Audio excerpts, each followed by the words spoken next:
오늘은 본문 베드로전서 5장 8절에서 11절 말씀을 가지고 마귀를 대적하라 하는 제목으로 하나님의 말씀을 전하도록 하겠습니다. 여러분, 나니아 연대기라는 영화를 보셨나요? 이 영화의 원작자가 바로 이 C.S. 루이스라는 사람입니다. 이 사람은 여러분 아시다시피 소설가이자 문학 비평가이고 이 옥스퍼드 대학교의 이 교수로서 오랫동안 계셨던 분입니다.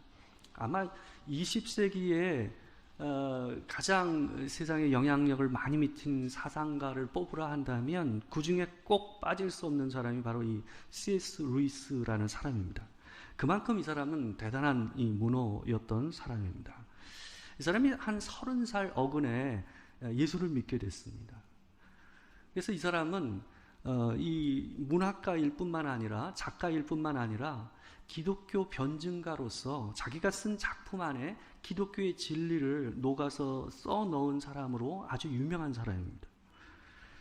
수많은 이 기독교 중에서 거장들에게 가장 많은 영향력을 미친 사람 중에 한 사람이 바로 이 C.S. 루이스라는 사람입니다. 이 C.S. 루이스의 책 가운데서 어떤 책이 있냐면 스크루테이프의 편지라는 책이 있어요. 우리나라에서는 이 마귀의 지령이라는 말로도 번역됐던 책인데요. 이 책이 아주 좀 특별한 책입니다. 이 책의 주인공이 누구냐면 바로 악마입니다. 악마 중에서 노쇠한 악마였던 이 스크루테이프라는 인물을 중심으로 이 이야기를 풀어가는데요. 이 노쇠했던 이 평생을 악마로 살아온 이 스크루테이프가 자기의 조카인 웜우드라는 이 풋내기 악마에게 인간을 유혹하기 위해서는 이런 방법을 쓰면 돼라는 내용들을 담은 30개의 편지를 담은 소설이 바로 바로 스크루테이프의 편지라는 이 책입니다. 이 워낙 독특한 주제이고 또 재밌게 유머러스하게 이 주제를 풀어냈기 때문에 이 예수를 믿는 사람뿐만 아니라 예수를 믿지 않는 일반 사람들도 이 책을 참 많이 읽습니다. 뿐만 아니라 연극 공연으로도 이 세계적으로도 많이 공연되고 있는 작품 중에 하나가 바로 이 작품입니다. 여러분, 이 작품 가운데서 11번째 편지 가운데 있는 내용 중에 어떤 내용이 있냐면 C.S. 루이스가 이런 말을 합니다. 우리 같이 한번 읽어볼까요? 자, 시작. 악한 마귀가 다루기 쉬운 사람은 마귀의 존재를 강하게 부정하는 사람과 마귀를 지나치게 두려워하는 사람이다. 매우 통찰력 있는 얘기라고 생각합니다. 이 마귀의 존재에게 굉장히 많이 눌리고 휘둘릴 수 있는 사람이 어떤 사람인가? 이 사람은 두 가지 사람이라고 얘기했습니다. 첫 번째는 이 마귀의 존재에 대해서 너무 많이 의식해서 이 귀신이라는 존재에 대해서 굉장한 두려움으로 눌려있는 사람들이 마귀에게 휘둘리기 쉽다라는 얘기를 했어요. 또한 두 번째는 뭐냐 하면 마귀의 존재, 영적 존재 자체에 대해서 부인하는 사람들이 이 마귀에게 끌려다니기 오히려 더 쉬운 사람이다라고 이 사람이 얘기했어요. 이 두 가지 부류의 사람들이 바로 이 마귀, 또 일반 사람들이 생각할 때 귀신이라는 존재에 대해서 많이 눌려서 살기 쉬운 사람들이다라고 이 사람이 얘기를 했습니다. 여러분, 이 마귀는요, 자기 자신을 드러내는데 관심이 별로 없습니다. 마귀의 목적은요, 마귀의 존재는 하나님과 우리를 떨어뜨리는 데 그 목표를 삼고 일을 합니다. 그렇기 때문에 사람들이 마귀의 존재를 아는 것에 대해서 별로 관심이 없습니다.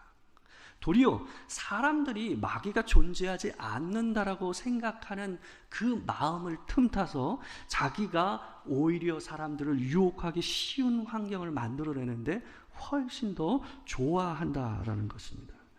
여러분, 우리는 영적 존재에 대해서 오늘 생각해 보고자 합니다. 바로 마귀에 대해서 생각해 보고자 하는데요. 여러분, 베드로전서는 고난 가운데 있는 성도들에게 근신하고 깨어있으라라는 이 권면의 내용을 여러 가지 부류의 사람들에게 권면하기 위해서 쓴 저작이 바로 성경이 바로 베드로전서입니다. 이 근신하고 깨어있으라는 말의 의미는 뭐냐 하면 그리스도인답게 내가 살아야 될 방식대로 정신을 바로 차려서 그 방식을 따라, 그 길을 따라 똑똑히 걸어가라 라는 의미를 담고 있는 말이 바로 근신하고 깨어있으라 라는 말의 의미예요. 여러분, 근데 고난이 우리 삶에 다가오면 어떻습니까? 우리의 정신이 혼미해집니다. 고난은 우리가 살아가야 될 삶의 방향을 상실하게 만듭니다. 또한 내가 이것이 가치 있다, 올바르다라고 생각하며 붙잡고 살았던 그 가치를 내려놓고 싶은 충동을 일으키게 하는 것이 뭐예요? 고난이라는 것입니다. 여러분, 베드로전서는요, 이런 갈등 속에 있었던 성도들이 근신하여 다시 정신을 차릴 수 있는 세 가지 방법을 제시를 하고 있습니다. 두 가지 방법은 이미 우리가 앞에 본문에서 봤는데요, 간단히 살펴보면서 오늘 제시하고 있는 방법까지 생각해 보도록 하겠습니다. 첫 번째는 베드로전서 1장 13절 말씀입니다. 우리 같이 한번 읽어볼까요? 자, 시작. 그러므로 너희 마음의 허리를 동이고 근신하여 예수 그리스도께서 나타나실 때에 너희에게 가져다 주실 은혜를 온전히 바랄지어다. 여러분, 불같은 고난 속에서 우리가 근신하여 정신을 차릴 수 있는 방법 중에 하나를 베드로는 뭐라고 얘기하냐면, 우리가 지금 살고 있는 이 세상에 우리의 소망을 들고 살지 않는 것이 우리가 그리스도인답게 사는 것에 굉장히 중요한 부분이다라고 얘기하고 있어요. 소망을 하나님께서 다시 오실 때, 예수 그리스도께서 이 땅에 다시 올 때 우리에게 베푸실 그 은혜, 그 하나님의 나라의 소망을 두고 사는 사람이 뭐 할 수 있다라는 거예요? 근신하여 이 땅 가운데 정신을 바짝 차리고 하나님의 말씀을 따라 사는 삶을 살 수 있다라고 얘기하고 있는 거예요. 두 번째로 4장 7절을 보시게 되면 베드로전서에서 이렇게 하면 우리가 근신하고 깨어서 그리스도인답게 살 수 있다라고 얘기하고 있어요. 같이 한번 읽어볼까요? 자, 시작. 만물의 마지막이 가까이 왔으니 그러므로 너희는 정신을 차리고 근신하여 기도하라. 여러분, 우리가 이 고난의 세상에서 인생의 방향을 놓치지 않고 바로 잡고 살아가기 위해서는 기도를 하지 않고는 그럴 수 있는 방법이 없다라고 얘기를 했습니다. 우리가 그 전에 봤지요. 기도라는 것이 마치 무슨 효과를 낸다고 그랬습니까? 우리에게 냉수를 갖다 한꺼번에 온몸에 뿌리는 효과를 내는 것이 기도라고 했어요. 하나님 앞에 기도하는 순간 우리 영혼이 깨어나는 일들을 우리는 경험하게 된다라고 여러분에게 제가 말씀을 드렸습니다. 그래서 기도하는 일은 우리의 마음을 깨워서 하나님 앞에서 살아가야 될 그 가치를 붙잡게 만드는 효과를 냅니다. 마지막으로 베드로전서에서 우리에게 제시하는 근신하여 깨어 살 수 있는 마지막 방법은 뭐냐 하면 마귀를 대적하라라는 겁니다. 여러분, 오늘 본문 8절과 9절을 보게 되면 이렇게 말하고 있습니다. 우리 같이 한번 읽어보겠습니다. 8절에서 9절 말씀입니다. 자, 시작. 근신하고 깨어라. 너희 대적 마귀가 우는 사자같이 두루다니며 삼킬 자를 찾나니 너희는 믿음을 굳건하게 하여 그를 대적하라. 이는 세상에 있는 너희 형제들도 동일한 고난을 당하는 줄을 알미라. 여러분, 우리가 고난 중에 깨어서 주님의 말씀을 따라 살아가기 위해서는 우는 사자처럼 삼키려고 돌아다니는 마귀를 대적해야 한다고 오늘 본문에서 얘기하고 있습니다. 여러분, 본문에 나오는 마귀라는 말은 본래 사탄이라는 말과 동일한 말입니다. 우리 보통 마귀, 사탄, 때로는 사단이라는 말을 쓰죠. 그죠? 근데 사탄과 사단이라는 말은 같은 겁니다. 근데 우리나라 말로 번역할 때 옛날 우리나라 성경이 이 음역을 사단이라고 번역을 한 거예요. 그러니까 사단, 마귀, 또한 사탄, 이건 다 동일한 말이다라고 생각하시면 돼요. 이 마귀라는 말은 이 헬라어의 디아볼로스라는 말을 갖다가 얘기하는 거예요. 근데 본래 이 디아볼로스, 이 마귀라는 말은 이 구약 성경에 나오는 히브리어 사탄이라는 말을 번역한 말입니다. 그러니까 마귀와 사탄은 어떤 거예요? 같은 거예요. 같은 거예요. 다른 게 아닙니다. 여러분, 이 사단이라는 말은 어떤 의미를 담는 표현이냐면 대적자, 고소자라는 말의 의미를 담고 있는 표현입니다. 여러분, 마귀와 사탄은요, 성경에서 단수로만 표현되어 있습니다. 그러니까 복수가 아니에요. 근데 여러분, 아까 우리가 찬양을 할 때, 찬송가 할 때 뭐라고 얘기했어요? 마귀들과 싸울지라 했잖아요. 그죠? 그건 잘못된 거예요. 본래는 마귀와 싸울지라고 하는 것이 성경적으로 맞는 표현입니다. 마귀는 복수가 아니에요. 우두머리 하나예요. 마귀, 사탄은 한 존재입니다. 여러분, 하나님께 반역한 천사들이자 악한 영들의 우두머리가 바로 뭐예요? 그게 바로 사단이자 마귀입니다. 신약 성경에 보게 되면 많이 나오는 게 또 뭡니까? 귀신이에요, 귀신. 그죠? 예수님께서 귀신을 쫓아내는 장면이 많지 않습니까? 근데 귀신은요, 단수로 표현될 때도 있고 복수로 표현될 때도 있어요. 여러분, 우리나라에서는 귀신 하면 뭐라고 생각하냐면 원혼이라고 생각하는 거예요. 원혼이라는 게 뭐예요? 이 세상에서 뭐예요? 억울한 죽음을 당해서 이승에서 저승으로 가지 못하고 이 이승을 떠돌고 있는 존재, 그걸 갖다 귀신, 원혼이라고 얘기하는 거예요. 그게 우리나라 사람들이 가지고 있는 귀신에 대한 개념이에요. 근데 여러분, 성경에는 그런 개념의 귀신은 없어요. 사람이 죽어서 하늘나라로 못 가는 존재는 없어요. 모두가 지옥으로 가거나 천국으로 가거나 낙원으로 가거나 이 둘 중에 하나일 뿐이지 이 세상을 떠도는 영혼은 없어요. 정확히 아셔야 됩니다. 그런 의미에서 우리가 생각하는 그런 귀신은 없어요. 성경에서 얘기하는 귀신들이라는 것은 악한 영들이에요. 본래 사람이 아니라 본래 악한 영들이에요. 타락한 천사들의 세력들인 거예요. 바로 귀신들은 악한 영의 우두머리인 사단과 마귀의 졸개들이죠. 그들의 끈아풀이들이 바로 귀신들이다라고 생각하시면 되는 거예요. 오늘 많이 배웁니다. 자, 우리 오늘 8절에서 베드로는 마귀라는 말 앞에 대적이라는 말을 쓰고 있어요. 여러분, 대적 마귀가 우는 사자같이 두루다니며 삼킬 자를 찾는다라는 말을 쓰고 있습니다. 여러분, 여기서 우는 사자같이 두루다니며 삼킬 자를 찾는다라는 건 뭐냐 하면 그만큼 배고픈 사자가 먹이를 찾듯이 갈급하게 쫓아다니면서 사납게 자기 이빨을 드러나듯 사탄이 우리를 넘어뜨리기 위해서, 우리를 삼키기 위해서 그만큼 열심을 내며 부지런을 떨면서 돌아다니고 그 일을 하고 있다라는 얘기를 표현하고 있는 거예요. 여러분, 그런데 이 마귀가 우리를 넘어뜨리기 위한 가장 좋은 환경이 있어요. 그게 뭘까요? 그게 고난입니다. 고난 가운데 있는 그리스도인처럼 사단의 먹이가 되기 쉬운 존재가 없습니다. 여러분, 욥기 1장 9절에서 11절 말씀을 보게 되면요, 하나님께서 이 사단이 있는 곳에서 욥을 칭찬하시는 말씀을 하십니다. 근데 그 칭찬을 듣고 사단이 그의 이름처럼 고소와 참소하는 자처럼 뭐 합니까? 이렇게 얘기를 해요. 여러분, 9절에서 11절 말씀 같이 한번 읽어보겠습니다. 자, 시작. 사단이 여호와께 대답하여 이르되 욥이 어찌 까닭없이 하나님을 경외하리이까? 주께서 그와 그의 집과 그의 모든 소유물을 울타리로 두르심 때문이 아니니까? 주께서 그의 손으로 하는 바를 복되게 하사 그의 소유물이 땅에 넘치게 하셨음이니이다.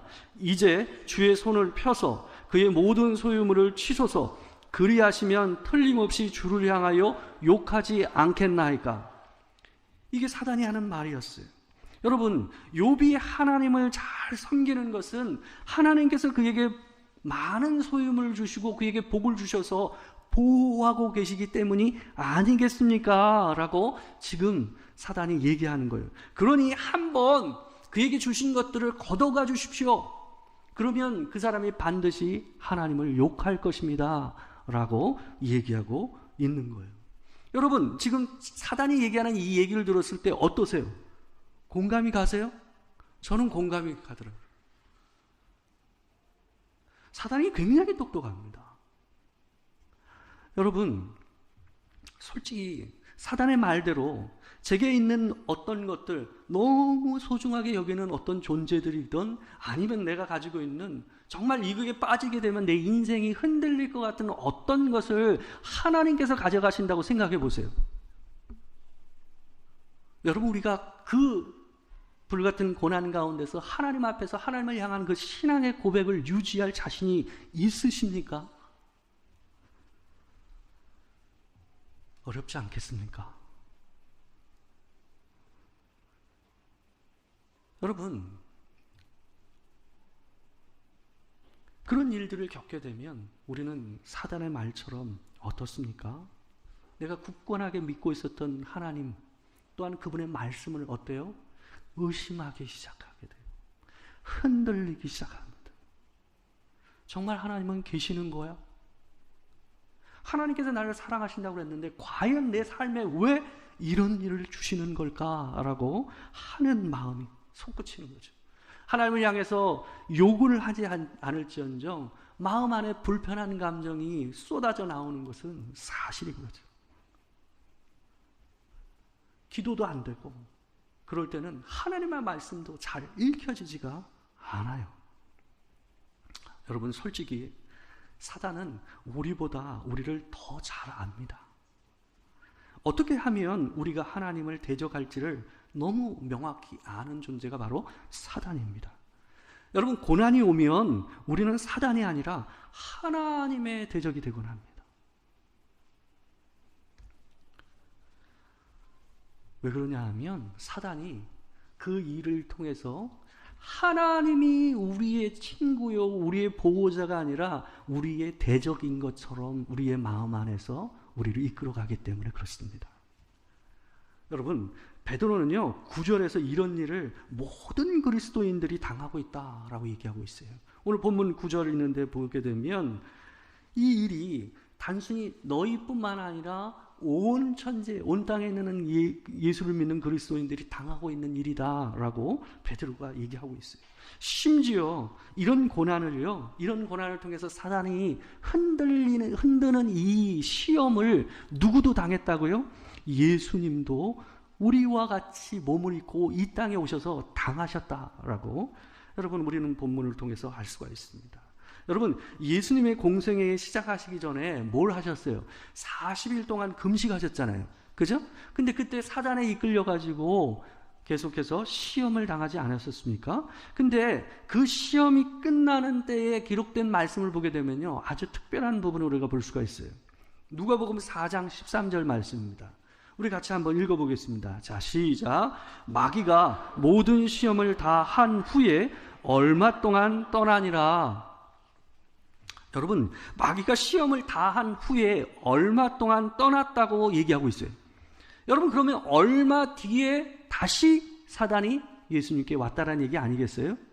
여러분, 그 얘기는 뭐냐 하면 예수님의 공생의 내내, 그의 인생의 내내 누가 함께하며 그를 괴롭혔다라는 얘기일까요? 사단이 계속해서 예수님을 괴롭히고 유혹하고 넘어뜨리기 위해서 끊임없이 그와 동행했다라는 것을 얘기하고 있는 겁니다. 여러분, 사단은요 때로는 예수님의 제자들을 통해서 예수님을 넘어지게 하려고 했습니다. 여러분, 고난을 받으시고 죽으실 것을 처음 얘기하시는 때에 예수님의 제자 가운데서 베드로가 예수님을 책망하는 일이 있었습니다. 감히 스승을 자기가 책망하며 강하게 꾸짖는 장면이 성경 가운데 있습니다. 그때 예수님께서 그 베드로를 향해서 뭐라고 얘기하셨습니까? 사단아, 내 뒤로 물러가라. 너는 나를 넘어지게 하는 자로다. 여러분, 우리가 사단의 도구가 되는 때는요, 사단이 원하는 것과 우리가 필요로 하는 것이 맞닿는 때에 우리가 사단의 도구가 됩니다. 내가 원하는 것과 사단이 원하는 것이 만나는 지점이 있어요. 그때 우리는 하나님의 제자요, 하나님의 도구가 아니라 뭐가 됩니까? 사단의 도구가 되는 거예요. 마치 베드로가 예수님 앞에서 그랬던 것처럼 우리는 때로는 그렇게 됩니다. 여러분, 그렇다면 우리를 넘어지게 하는 이 사단을 대적할 수 있는 방법이 무엇일까요? 여러분, 야고보서 4장 7절 말씀을 우리가 같이 한번 보도록 하겠습니다. 그 말씀에 보게 되면 마귀를 대적하는 것과 관련하여서 이렇게 말씀하고 있어요. 같이 한번 읽어보겠습니다. 자, 시작. 그런즉 너희는 하나님께 복종할지어다. 마귀를 대적하라. 그리하면 너희를 피하리라. 여러분, 우리가 직접적으로 마귀를 대적해서 이길 방법은 없어요. 우리가 어떻게 보이지 않는 영적 존재인 마귀를 우리가 이길 수 있겠냔 말이에요. 그럴 방법은 없습니다. 근데 여러분, 마귀가 우리를 유일하게 무서워하는 게 딱 하나 있어요. 뭘까요? 우리가 하나님을 믿을 때예요.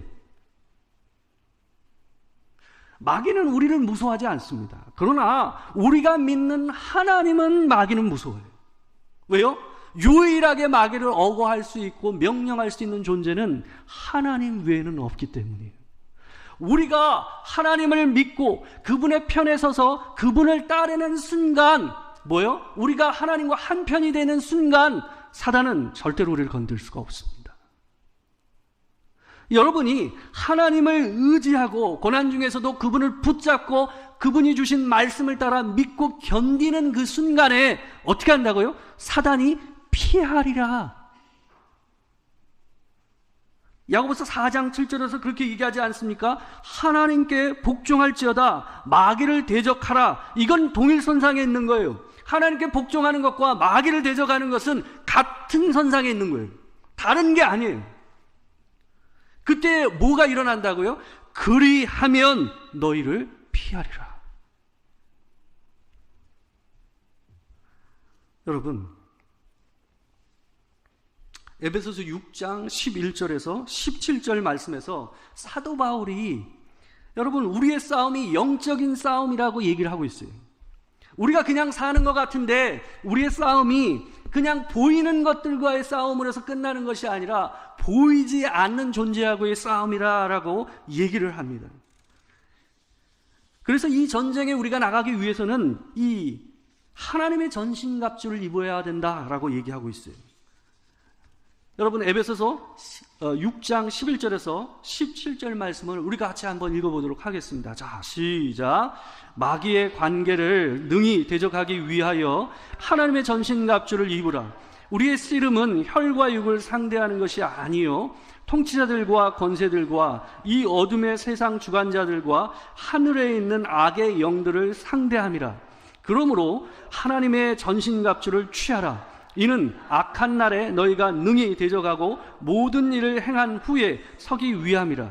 그런즉 서서 진리로 너희 허리띠를 띠고 의의 호신경을 붙이고 평안의 복음이 준비한 것으로 신을 신고 모든 것 위에 믿음의 방패를 가지고 이로써 능히 악한 자의 모든 불화살을 소멸하고 구원의 투구와 성령의 검 곧 하나님의 말씀을 가지라.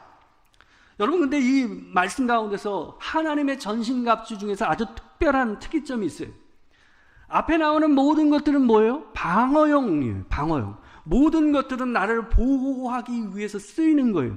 근데 유일하게 공격력 무기가 하나예요. 그게 뭐예요? 성령의 검, 곧 하나님의 말씀. 여러분, 하나님의 말씀은 유일한 영적 무기입니다. 성령 하나님의 손에 들린 무기예요. 우리가 고난 중에도 주의 말씀을 묵상하고 예배 중에 선포되는 그 말씀 그 자체, 사람의 유리한 말이 아니라, 여러분이 듣기에 좋은 말이 아니라, 여러분들이 설교 잘한다고 생각하는 그런 목사의 말이 아니라 그들의 입을 통해서 나오는 말씀 그 자체, 그 말씀 그 자체에 능력이 있다고요. 사람의 말이 아니라, 여러분이 듣기에 좋은 표현이 아니라 그의 말씀 그 자체를 되뇌이는 그것, 그 말씀은 내 마음에 새기는 그것, 그것에 뭐가 있다고요? 능력이 있다고요.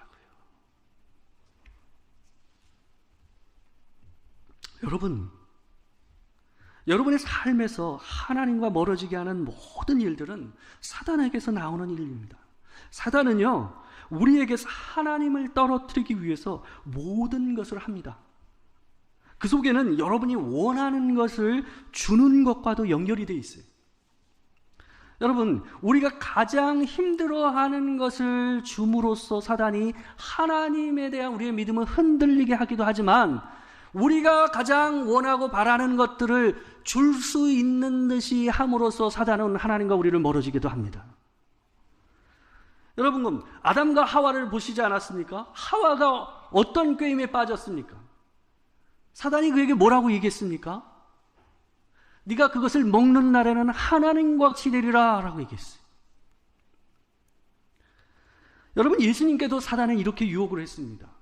산 꼭대기에 올라가서 뭐라고 그랬습니까? 천하 만국과 그 영광을 내게 주겠다. 여러분, 지금 현재 여러분과 제가 간절히 원하는 것이 무엇입니까? 뭘 갈구하고 갈증을 하며 살아가고 있습니까? 사단은 마치 그것을 우리에게 줄 수 있는 듯이 얘기함으로써 우리를 뭐하게 합니까? 하나님에게서 멀어지게 합니다. 여러분, 사단은 절대로 우리가 원하는 것, 우리에게 꼭 필요한 것을 주지 않습니다. 그 달콤한 유혹에 빠져서는 안 돼요. 여러분, 사단은 매우 교묘합니다. 지난 수요일에요, 제가 한 저녁 7시쯤 되었는데, 여기서 예배 이제 뭐 준비하기 위해서 여러 가지 이제 설비를 만지고 있는데, 교회 전화기가 계속 울리는 거예요. 그래서 뛰어가서 전화기를 받으려고 했는데 딱 끊어지더라고요. 근데 전화 이렇게 보니까 같은 전화번호로 5번 부재중 전화가 왔어요. 그래서 제가 그 전화로 전화를 했습니다. 근데 한 청년이, 남자 청년이 전화를 받더라고요. 어떻게 전화하셨냐고 제가 말씀하니까 이 친구가 뭐라고 그러냐면, 대뜸 자기는 신천지에서 교육받고 있는 견습생이라는 거예요. 그러면서 저한테 뭐라고 그러냐 하면, 목사님, 제가 지금 신천지에서 교육을 받고 있는데 내가 여기서 배우고 있는 것이 진짜 맞는지를 목사님을 통해서 확인을 받고 싶다라는 거예요.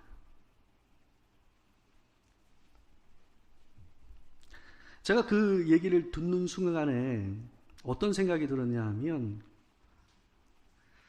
이 친구가 이런 계략으로 작은 교회 목회자를 흔드는구나 하는 생각이 제가 들었어요.